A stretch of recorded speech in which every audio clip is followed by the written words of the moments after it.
여러분 안녕하세요. 통합사회 수업 함께하는 윤석재 선생님입니다. 오늘로 여러분들이 어서와 충남 온라인학교에 참여한 지 딱 2주가 되었네요. 그리고 오늘 이 시간이 선생님과 함께하는 통합사회의 마지막 시간입니다.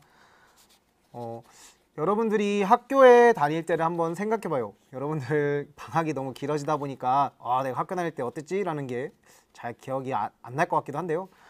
정해진 시간에 일어나서 정해진 그 시간까지 학교에 등교하는 것은 아마 습관이 되다 보니 크게 어렵지 않았을 것 같아요. 근데 지금 이 온라인 학교는 강제성이 있는 것도 아니고 뭐 참여하지 않는다고 여러분들에게 어떤 불이익이 있는 건 사실 아니잖아요. 그럼에도 불구하고 여러분들이 시간을 맞춰서 수업을 듣는다. 그리고 혹시라도 놓쳤다 하더라도 나중에라도 여러분들이 수업 동영상을 찾아본다. 이건 쉬운 일이 아니거든요. 강제성이 없는 일을 스스로 한다라는 것은 굉장히 어려운 일이에요. 특히 여러분들 같은 학생들한테는요. 아마 여러분들은 누구보다 배움에 대한 의지가 강하고 또 성실한 친구들이기 때문일 것 같아요. 아마 그런 여러분들이라면 자신의 삶에서 주체가 되고 또 세운 목표는 모두 달성할 수 있는 그런 사람으로 자랄 수 있지 않을까라고 기대해 봅니다. 오늘 마지막 시간에는 우리 교과서에 나와 있는 내용이 아니라 선생님이 여러분에게 꼭 알려주고 싶은 내용을 수업의 주제로 준비했어요. 결론부터 이야기하면 법을 알려줄 건데요. 뭐 딱딱한 법을 왜 다룰까? 너무 어려운 거 아니야? 라고 생각할 수 있지만 여러분들이 세상을 살아가면서 이 내용만큼은 알고 있어야지만 쉽게 이야기하면 피해를 보지 않습니다. 그리고 나의 권리를 잘 보장받고 침해당하지 않을 수 있고요. 그래서 최대한 선생님이 쉽게 전달을 하기 위해 노력을 할 건데요. 여러분들이 좀 어렵다라고 느껴지면 바로바로 질문을 올려주면 선생님이 다시 설명을 해보도록 하겠습니다. 자, 첫 번째. 친구에게 돈을 빌려주기로 하였다. 나중에 분쟁이 없게 하려면 어떻게 해야 할까? 친구들과 돈 빌려주고 갚고 하는 거 여러분들도 그런 모습을 선생님이 자주 본 것 같아요. 물론 뭐 여러분들끼리 친구 사이에 뭐 적은 액수를 이렇게 빌려주고 갚고 할 때를 이야기하는 건 아니지만 나중에 살다 보면 친구가 급한 일이 생겨서 꽤나 큰 돈을 빌려달라고 하는 경우들도 있거든요. 그럴 때 어떻게 해야 되느냐? 자, 차용증을 반드시 작성해야 한다 입니다. 여러분들이 계약서라고 하고 기록을 남긴다라고 이야기했는데요. 차용증이라고 이야기를 합니다. 이 차용증은 돈이나 물건을 빌리고 빌려줬다라고 하는 증서인데요. 자, 여기에 들어가야 될 내용들이 쭉 써 있는데 좀 어렵죠? 오른쪽에 나와 있는 내용을 가지고 하나하나 칸을 채워보도록 합시다. 자, 첫 번째 원금이 나오죠. 자, 우리 한번 예를 들어 볼게요. 뭐 500만 원을 빌려줬다라고 가정해 볼게요. 그러면 자, 500만 원을 적어야 되겠죠. 이렇게. 여러분들 이런 차용증 같은 금액이 드러나는 그 금액을 적어야 하는 부분에는 숫자와 한글을 같이 씁니다. 숫자의 경우에는 사실 뭐 동그라미 하나 이렇게 더 붙일 수도 있고 뭐 1000만 원이다라고 하면 앞에다 이렇게 그어서 4천만 원으로 바꿀 수도 있겠죠. 그래서 보통은 숫자와 한글로 같이 액수를 적어둬야 됩니다. 변제기일 언제 갚을 거냐 이 얘기입니다. 언제 갚는다. 우리 한번 그냥 가정해 볼게요. 2021년 4월 1일 날 갚는다. 여기에 스페이스바가 좀 덜 눌려서 년이 맨 앞에 붙어 있는 건데요. 2001년 4월 1일에 갚는다 라고 가정해 볼게요. 변제기일. 변제라고 하는 말 빚 갚는다 이 얘기입니다. 이자 연 몇 퍼센트로 해야 될까요? 돈을 빌려줬으면 이자라는 걸 받죠. 내가 돈을 빌려준 대가를 받아야 되죠. 법에서는 연 24% 이내로 이자를 받게끔 해두었습니다. 우리 예를 들어 10%라고 가정해 볼게요. 10%. 자, 이자의 지급 시기, 이자는 언제 지급할 것이냐. 자, 변제기일이라고 하는 건 갚는 날이고요. 이자 지급 시기라고 하는 건 빌려준 원금에 대한 이자를 언제 줄 것이냐 이 얘기인데 뭐 매달 주는 방법도 있고 한 번에 줄 수도 있어요. 우리는 변제기일에 원금과 함께 지급한다라고 그냥 가정을 해볼게요. 자, 이런 식으로 원금 그리고 이자가 있는지 없는지, 이자가 있다라고 한다면 이자율은 몇 %나 되는지, 그리고 변제기일, 돈 갚는 날, 돈 갚는 방법 이런 것들이 들어가 있어야 됩니다. 그리고 오른쪽 아래 부분을 보면 채권자, 채무자라는 말이 나오죠. 채권자는 쉽게 이야기하면 돈을 빌려준 사람이고요. 채무자는 빚을 진 사람입니다. 돈 빌린 사람이에요. 물론 정확한 법적 용어가 이건 아니에요. 하지만 우리는 쉽게 법을 알려고 하는 시간이니까 채권자는 돈 빌려준 사람, 채무자는 돈 빌린 사람이라고 이해를 해봅시다. 인적사항 적어야 되고요. 서명 날인해야 됩니다. 서명하거나 도장 찍거나 해야 된다는 이야기예요.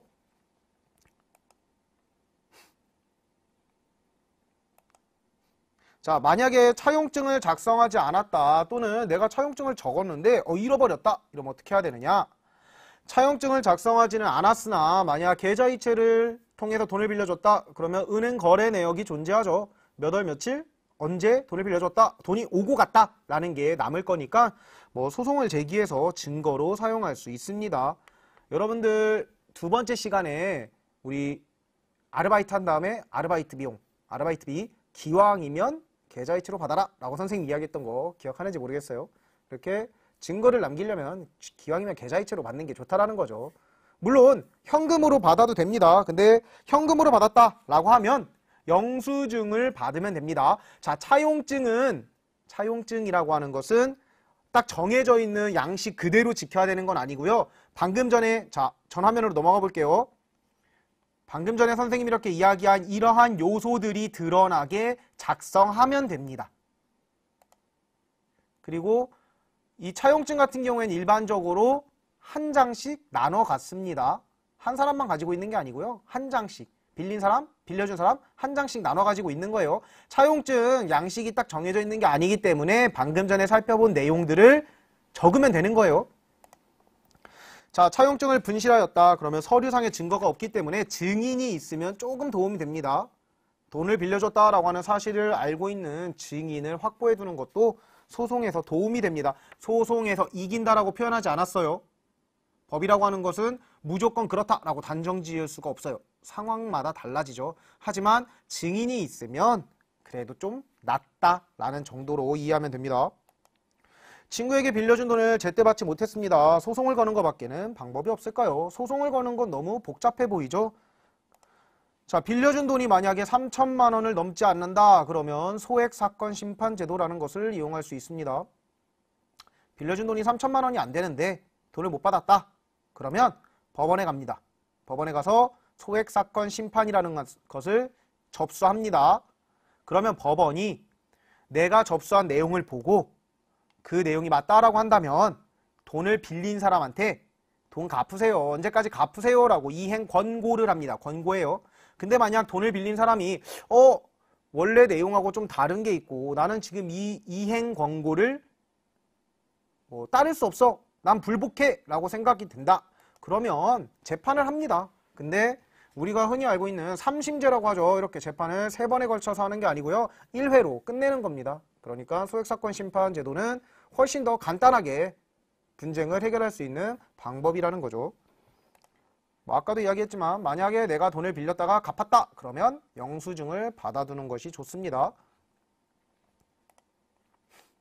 자, 대학에 진학했습니다. 자취방을 구했어요. 임대차 계약을 맺으려고 하는데 주의해야 할 점이 있을까요? 선생님도 고등학교 졸업하고 대학교에 갔을 때 이제 선생님이 살아온 지역과 다른 지역으로 대학을 가게 됐는데요. 거기에서 자취방을 구했었어요. 그때 임대차 계약이라는 걸 맺게 되었죠. 그러니까 집을 빌려 쓰는 계약이에요. 집을 빌려 쓰는 계약. 일반적으로 보증금과 집세로 이루어져 있습니다. 예를 들어 보증금 500만 원에 월세 30만 원이다 라고 하면 500만 원은 보증금으로 지급해두고 그 다음 매달 30만 원의 집세를 내는 거죠. 그리고 계약 기간이 끝나면 그 보증금 500만 원을 별다른 문제가 없는 특이사항이 없다라고 한다면 그대로 다시 돌려받는 거죠. 자, 임대차 계약을 맺을 때 주의해야 할 점. 여러분들 이 내용은 정말 중요해요. 여러분들이 지금은 사실 감이 잘 안 올 거예요. 근데 실제로 선생님이 대학 다닐 때를 떠올려 보면 이 임대차 계약과 관련돼서 손해를 보고 자신의 보증금을 모두 날리거나 또는 제대로 받지 못하는 친구들을 봤거든요. 자, 제일 먼저 해야 할 일은 등기부 등본이라고 하는 것을 확인하는 겁니다. 등기부등본이라는 것은 부동산에 대한 정보와 권리관계가 나타나는 문서를 얘기합니다. 부동산에 대한 문서예요. 부동산에 대한 문서. 자, 대한민국 법원 인터넷 등기소. 인터넷에서 검색하면 됩니다. 인터넷에서 등기부등본이라고 검색하면 이 사이트가 나오고요. 여기서 조회해 볼 수 있어요. 즉, 내가 빌리려고 하는 집에 대한 정보가 나와 있는 문서예요. 등기부등본은 표제부, 갑구, 을구라고 하는 세 가지 항목으로 구성이 됩니다. 표제부에는 토지나 건물에, 즉 내가 빌리려고 하는 그 집의 주소, 어디에 있는가, 그리고 면적이 얼마나 되는가, 용도, 어떤 용도로 지어진 건물인가, 그리고 구조가 어떻게 되어 있는가가 나옵니다. 그러니까 기본적인 신상이죠. 쉽게 이야기하면 개인정보가 나와 있는 거예요. 그 건물에 대한. 그 다음 갑구라고 하는 곳에는 소유권에 관한 사항이 나타난다라고 되어 있는데요. 누가 가지고 있느냐 이 얘기입니다. 그 집주인 누구냐?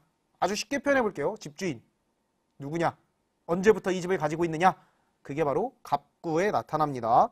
그 다음 을구라고 하는 곳에는 소유권 이외의 권리가 표시가 되는데요. 자, 을구가 중요합니다. 여러분. 을구. 아마 글씨가 작아서 잘 안 보일 것 같아요. 지금 이 을구의 두 번째 칸을 보면 등기 목적이라고 되어 있고요. 근저당권 설정이라는 말이 나옵니다. 자, 여러분들은 나중에 임대차 계약을 맺으려고 집을 알아봤다. 근데 그 집에 등기부등본을 떼봤다. 그러면 주소 확인하고 면적 맞는지 확인하고 집주인이 누군지 자 갑구에서 확인하고 그 다음 을구를 편 다음에 이 부분을 꼭 봐야 됩니다. 근저당권 설정이라고 되어 있죠. 자, 저당권 또는 근저당권이라고 하는 건 이런 겁니다. 자, 이 집주인이 돈이 필요한 거예요. 그래서 돈을 빌리는 거예요. 은행에 돈을 빌리는데 은행의 입장에서는 이 집주인이 돈을 제때 갚지 않았을 때를 대비해야 되겠죠. 그래서 이 집을 담보로 잡은 거예요.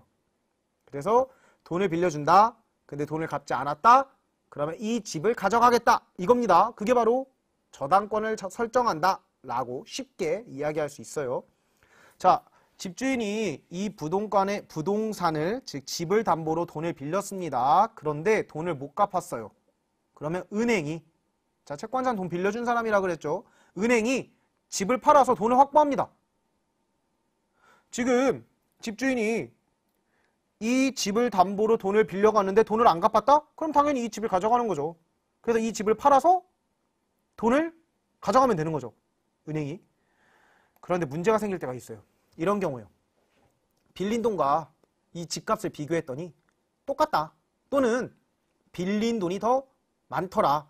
그러면 자, 은행이 빌려준 돈을 집을 팔아서 먼저 가져가겠죠. 그 다음에 나는 보증금을 받아야 되는데 자, 임대차 계약할 때 보증금이라는 걸 낸다 했잖아요. 나는 보증금을 받아야 되는데 집을 팔았는데도 내 보증금만큼 여유가 없다.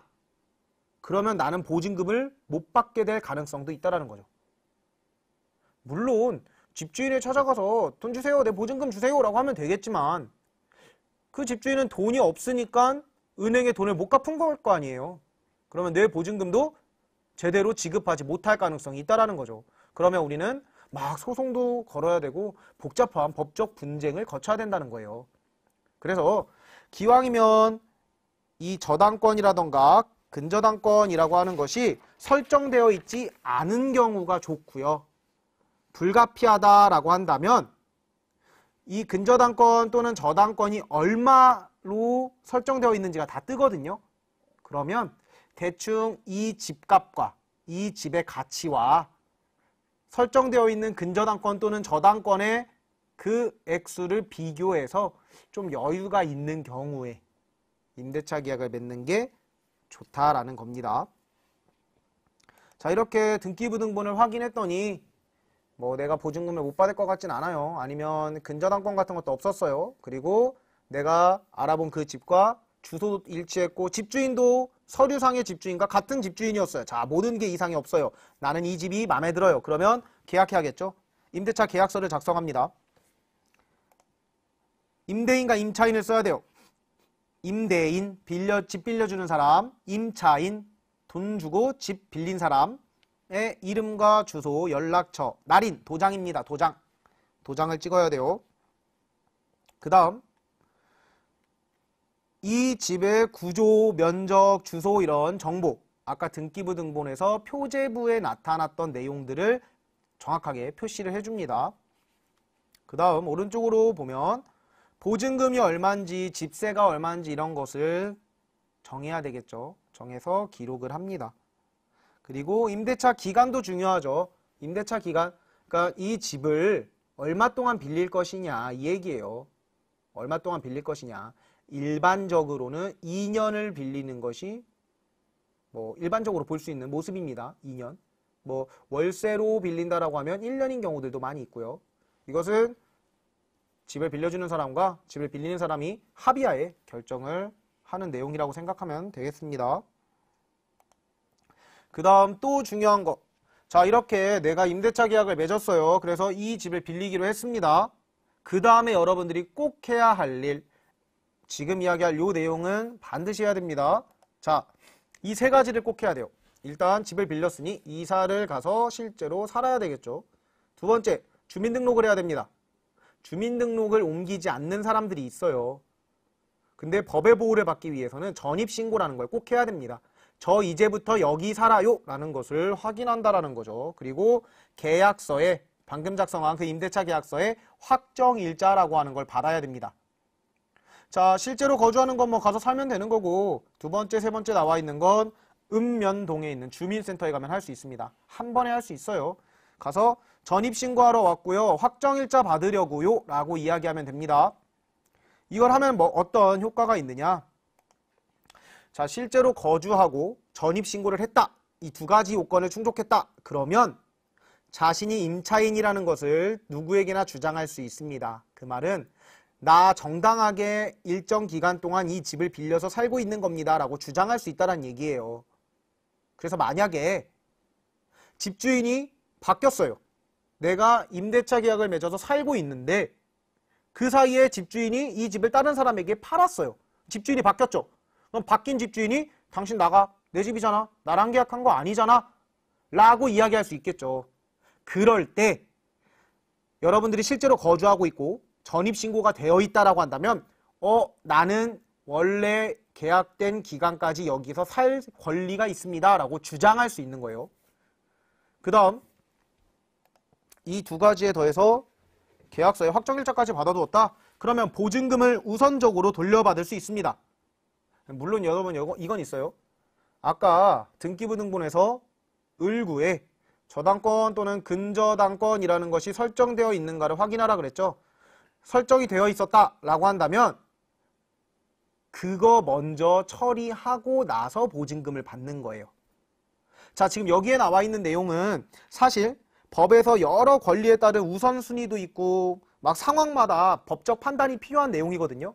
우린 그런 걸 다 배울 거 아니고 그냥 여러분들이 살면서 이거는 꼭 필요하다라는 것을 알려고 하는 거잖아요. 자, 우리 공부하는 거 우리 시험을 보기 위한 공부가 아니니까 간단하게 한 줄 요약할게요.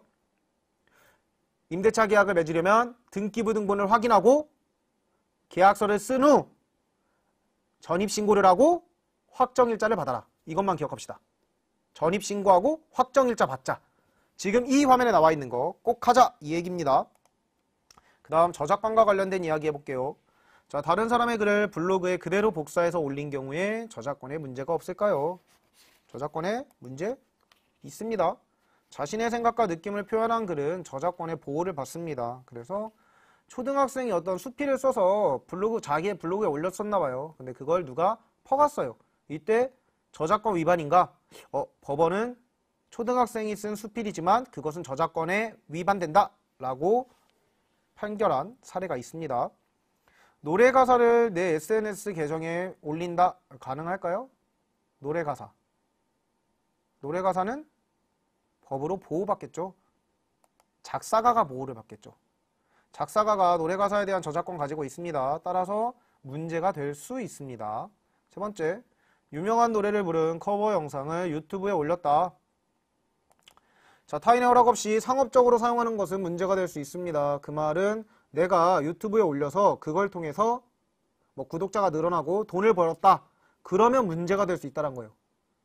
내가 돈을 벌기 위해 뭐 상업적으로 쓰는 게 아니라 그냥 나 혼자 내가 노래를 불러서 그거 찍어서 내가 그냥 감상한다. 친구한테 보여준다. 이 정도까지는 괜찮아요. 하지만 상업적으로 이용할 때는 문제가 될 수 있습니다.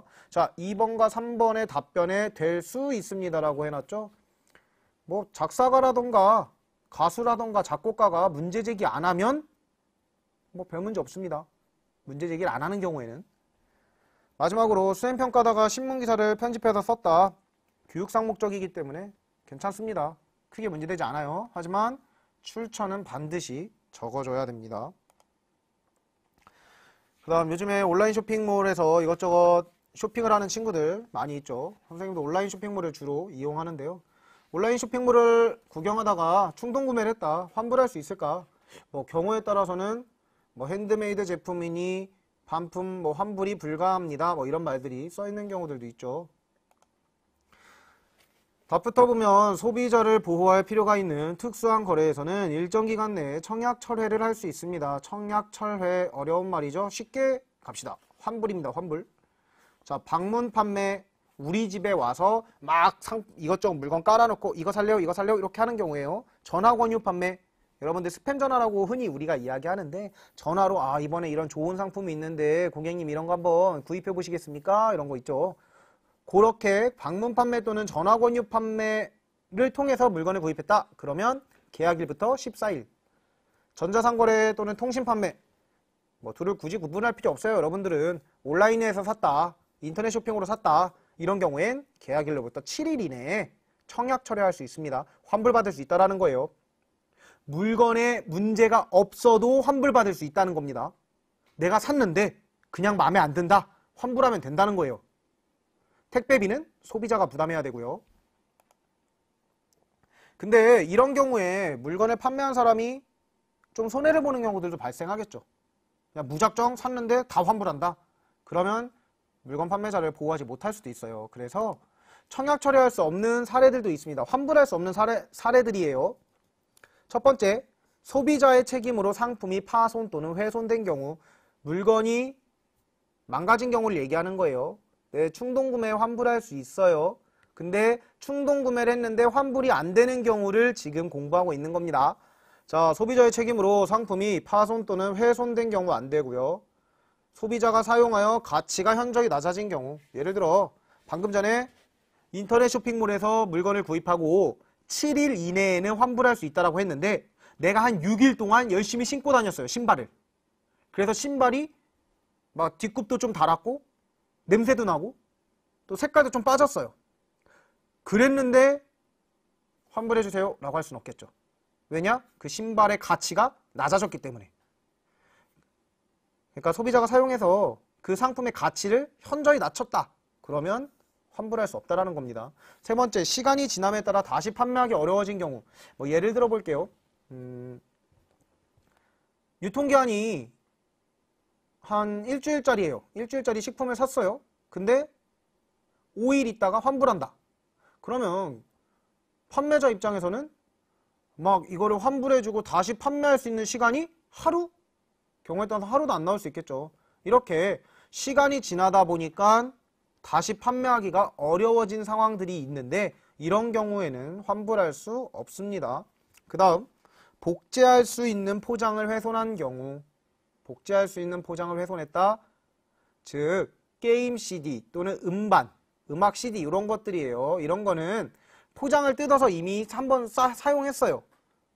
근데 이 사람이 복제를 해놨을지 모르죠. 그래서 환불이 어렵다는 겁니다. 자, 만약에 판매자가 환불을 거부할 경우에 한국소비자원 또는 소비자단체 등의 도움을 받을 수 있는데요. 여러 가지 상황에 따라, 이것도 법이라는 게 여러분들 뭐 A는 A, B는 B 딱딱 맞아 떨어지는 건 사실 아니에요. 상황에 따라 조금씩 달라지거든요.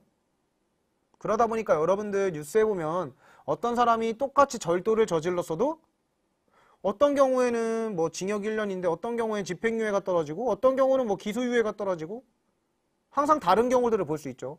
그러니까 법이라고 하는 것을 적용할 때는 그 상황을 많이 따지기 때문에 선생님이 이런 경우에 무조건 이겁니다 라고 단정 지을 수는 없어요, 사실. 그래서 여러분들에게는 일반적인 이야기를 하고 있는 거고요. 여러분들이 상황마다 궁금증이 생길 때는 한국소비자원이라고 하는 사이트에 접속을 해서 나와 있는 사례들을 한번 찾아보던가 아니면 문의 전환을 넣는 게 가장 확실한 방법입니다. 자, 이런 경우도 있는 것 같아서 준비를 해봤는데요. 택배기사님이 집 앞에 택배를 두고 갔는데 없어졌어요. 자, 배상을 받을 수 있을까요? 택배를 놓고 갔는데 택배가 없어졌다. 자, 두 가지 경우로 나눠볼게요. 기사님이 보통 이제 배송을 해주실 때 연락을 하시죠. 그럴 때 집 앞에 놔주세요 라고 이야기를 했다. 또는 내가 뭐 유의사항, 배송시 유의사항 같은데 부재시 집 앞에 놔주세요 라고 적어놨다. 이런 경우에는 배상을 받을 수 없습니다. 내가 얘기한 거잖아요. 집 앞에 놔달라고. 그런데 그러한 언급이 없었는데도 불구하고 기사님이 그냥 우리 집 앞에 택배를 두고 갔다. 그리고 택배가 사라졌다. 그러면 그런 경우에는 택배회사에 책임을 묻는 것이 가능합니다. 그러니까 명확하게 의사를 전달하는 게 중요해요, 여러분들. 물품을 구입하였는데 문제가 발생했다. 어떤 문제가 발생했다. 그 문제가 뭔지 모르지만 문제가 생겼을 때 여러분들 어떻게 대처해야 되는지 그 순서를 이야기해 볼게요. 먼저 제품에 문제가 있다. 뭐 하자가 있다. 또는 제품으로 인하여 내가 피해를 입었다 하면 사진이나 동영상을 찍어둡니다. 증거 남기는 거죠. 그리고 내가 어디에서 그 상품을 언제 얼마 주고 구입했는지를 증명할 수 있어야 되거든요. 영수증 같은 거 챙겨두는 게 좋습니다. 그리고 상품 설명서도 잘 가지고 있어야 돼요. 그러니까 예를 들어 내가 뭐 커피포트를 하나 샀어요. 무선 주전자를 샀어요. 근데 물을 끓이다가 내가 물을 너무 많이 넣어서 물이 끓으면서 물이 흘러나오고 다쳤다. 이런 경우에 나 이 무선 주전자 때문에 다쳤으니까 항의해야지. 아마 상품 설명서에 어디까지만 물을 넣으세요.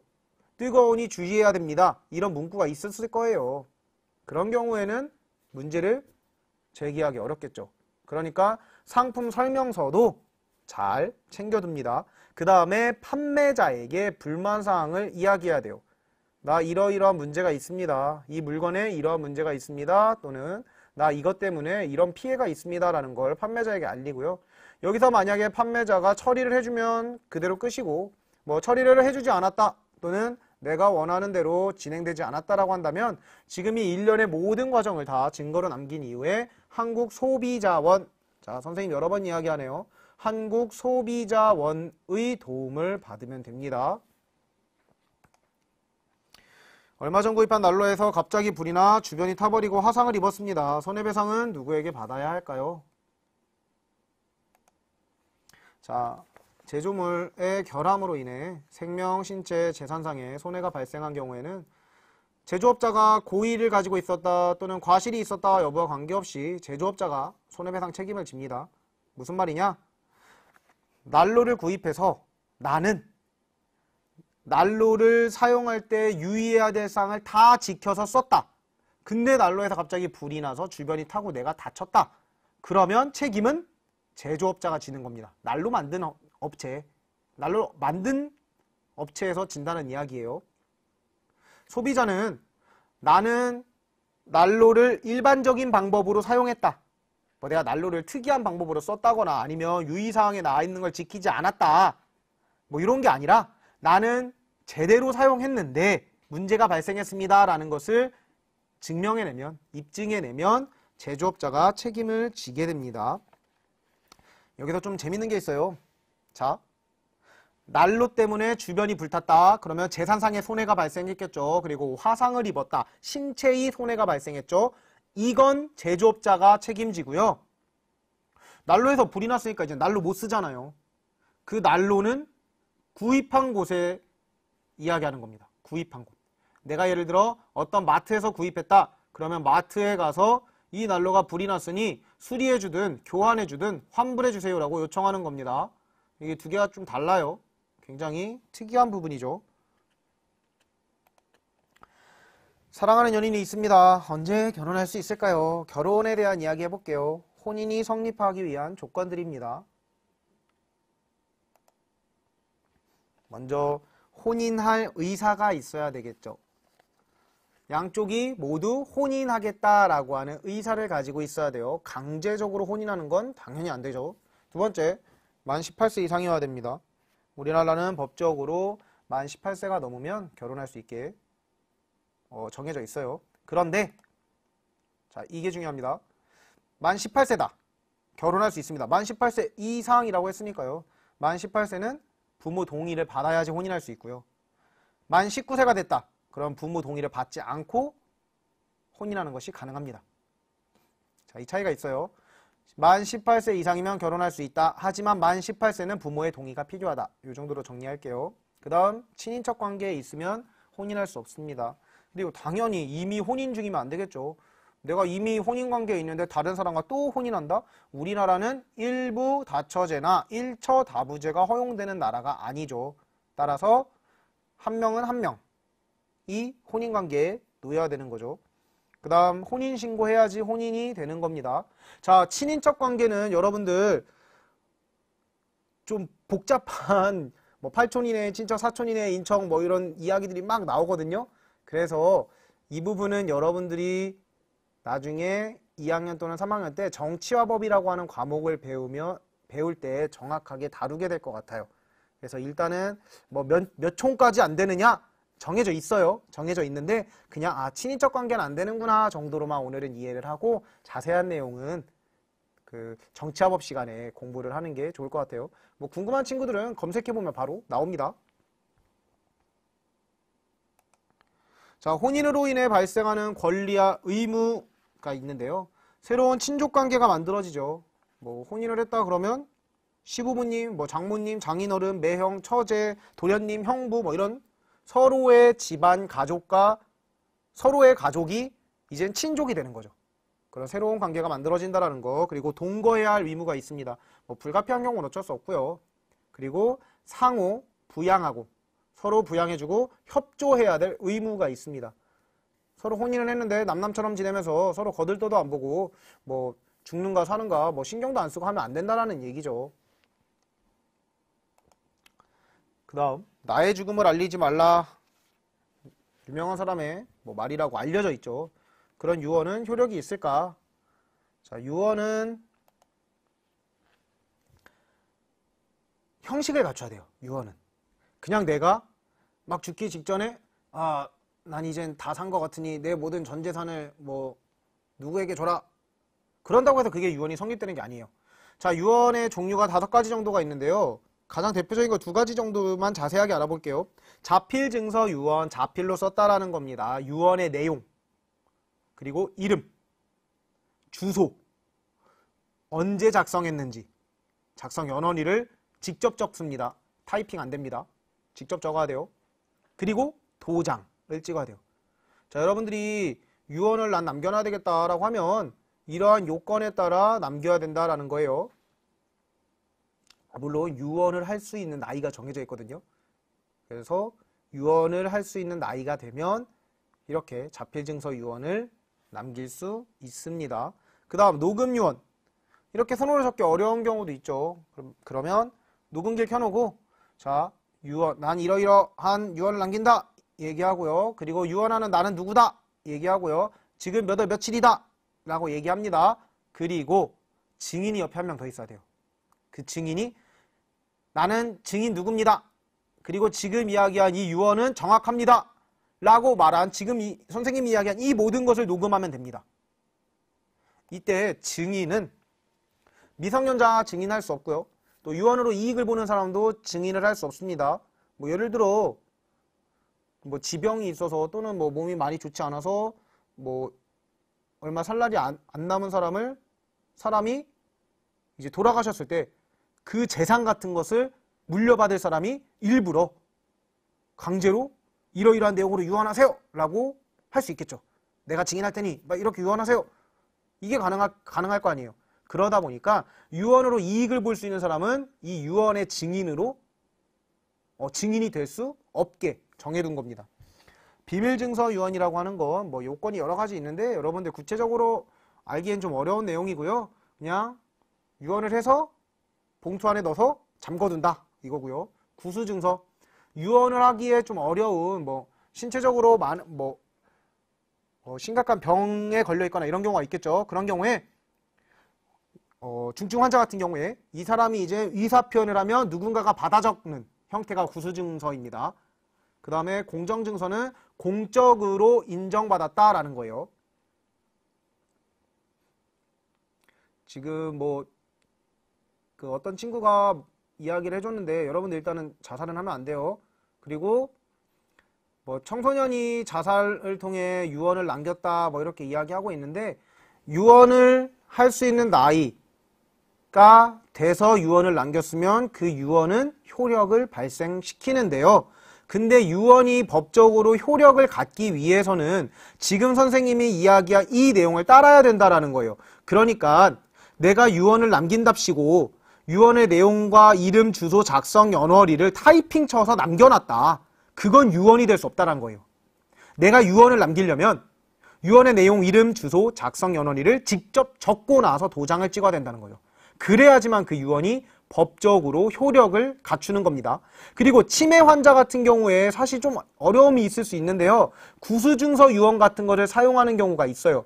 그 치매 걸린 사람의 의사를 확인해서 적는 거죠. 다른 사람이, 증인이.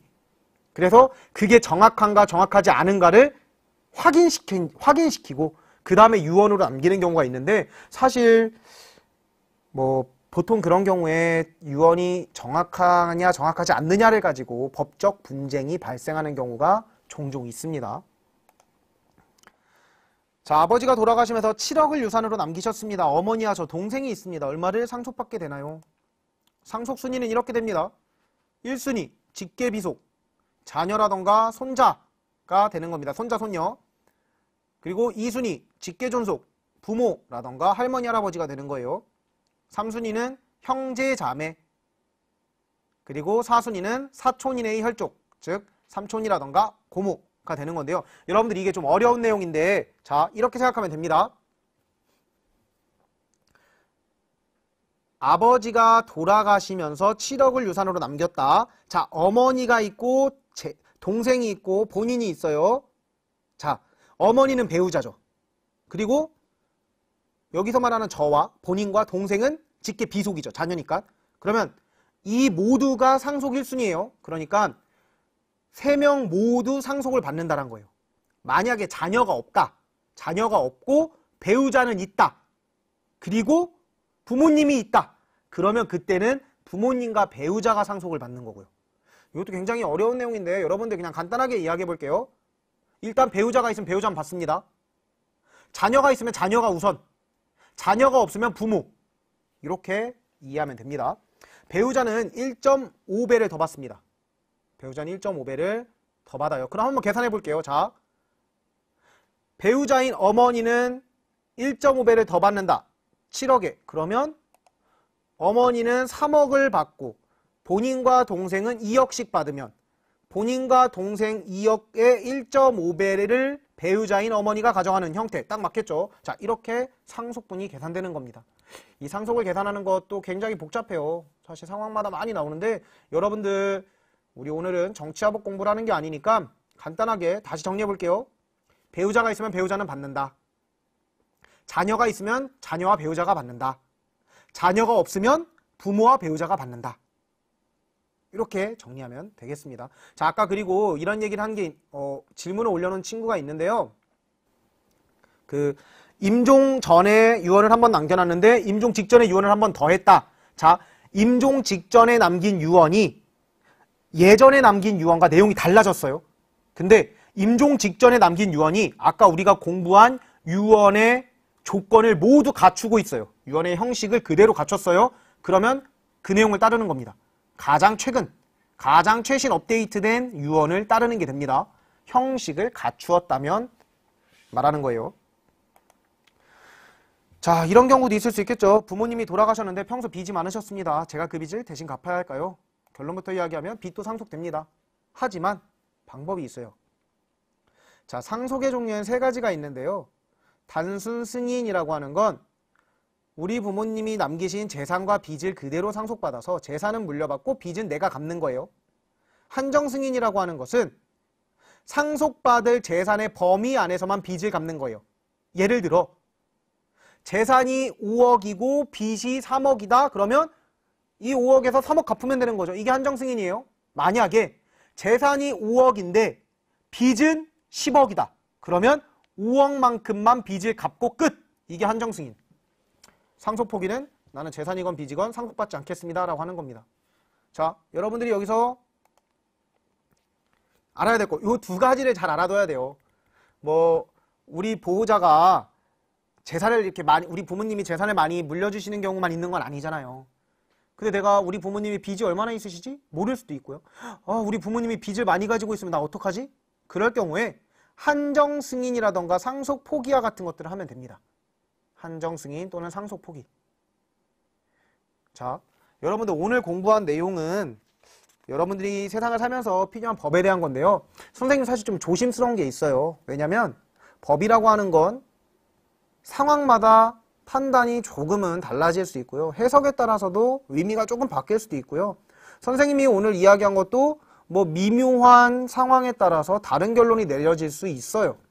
그렇지만 우리는 일반적인 이야기를 한 거니까 일반적으로 이런 거구나 라는 것을 알고 있고 그 상황마다 내가 알고 있는 건 이런 내용인데 진짜는 어떤 거지? 라고 변호사라던가 상담을 통해서 확인해 보면 되겠죠. 자, 상속에 관련된 그 유언을 이야기한 친구가 있는데요. 우리가 오늘 다루지는 않았는데 이런 게 있어요. 자, 하나만 딱 얘기를 해줄게요.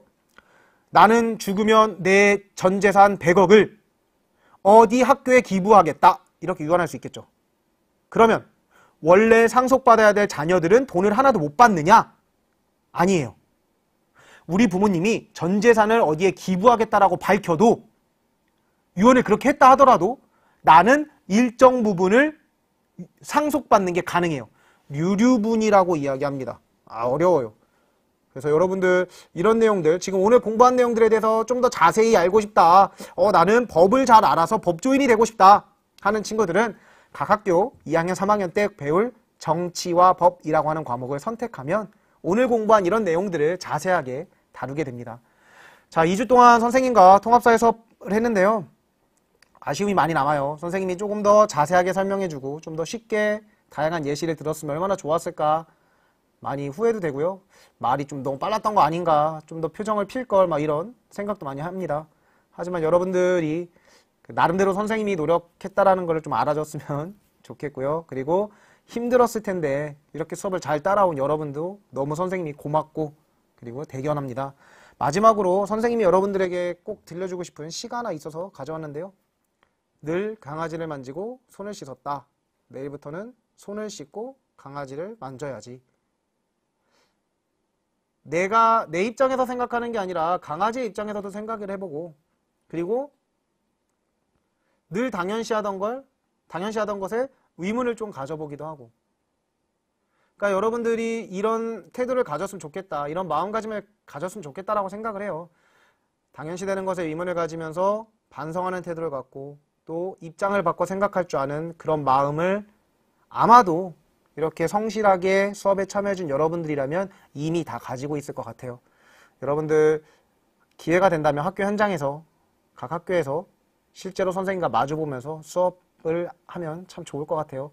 나중에 여러분들이 각자 원하는 꿈을 다 이루고 그리고 멋있는 성인으로 성장하기를 기원하겠습니다. 너무 고마웠습니다. 네, 여러분 안녕.